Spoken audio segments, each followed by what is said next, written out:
Aloha, I'm Kiana Cayabyab and you're watching Star News Live.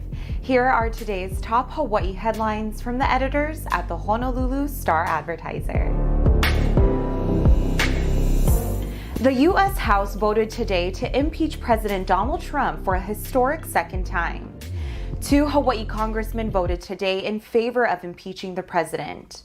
Congressman Ed Case says he took no pleasure in casting his second vote to impeach the president. Case says he had no other choice consistent with his duty. Hawaii's newest Congressman Kai Kahele also voted to impeach Trump. Kahele says Trump must be held accountable for inciting the violent and deadly insurrection. Trump was impeached over a charge of incitement of insurrection over deadly riots at the U.S. Capitol. The resolution now goes to the U.S. Senate. Outgoing Senate Majority Leader Mitch McConnell today rejected calls for a quick Senate impeachment trial. However, he did not rule out that he might eventually vote to convict the president. Hawaii health officials today reported 106 new coronavirus cases. State officials also reported 3 new coronavirus-related deaths. So far, 312 people have died statewide.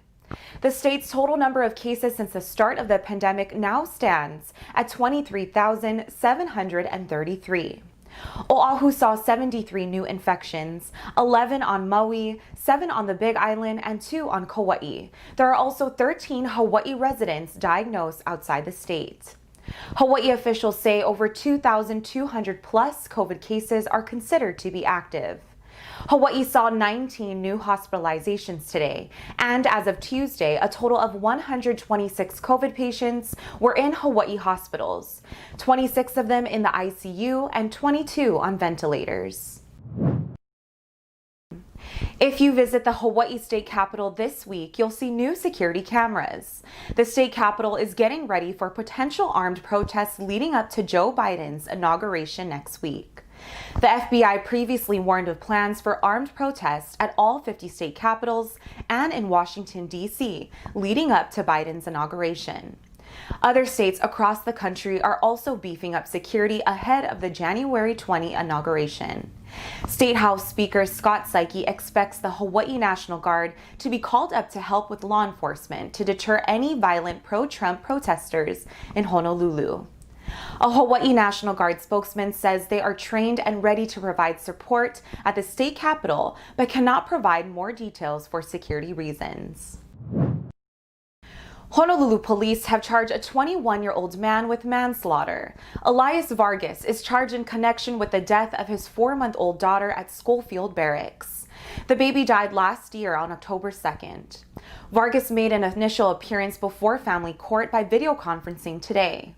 His bail is set at $300,000. Vargas told police he was feeding his baby milk from a bottle when she began to choke.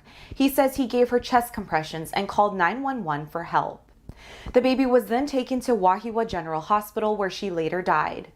Police originally classified the case as an unattended death, but after an investigation, police reclassified the case as manslaughter. According to autopsy results, the baby died primarily from head trauma. A police affidavit says the baby's injuries were inconsistent with Vargas's account of what had happened. Waianae's Max Holloway is excited to show his skills to a whole new audience. Holloway will take on rising contender Calvin Kattar in Dubai. The showdown will air on ABC this Saturday. It will be the first combat sports telecast on the network since the year 2000. Holloway lost close battles with featherweight champ Alexander Volkanovski in 2 previous bouts. Still, Holloway remains the #1 contender in the UFC rankings. Holloway tells the Star-Advertiser he can't wait for Saturday's fight. For more on these stories and all the latest headlines, subscribe to the Honolulu Star-Advertiser. Visit Hawaii's top source for breaking news online at staradvertiser.com.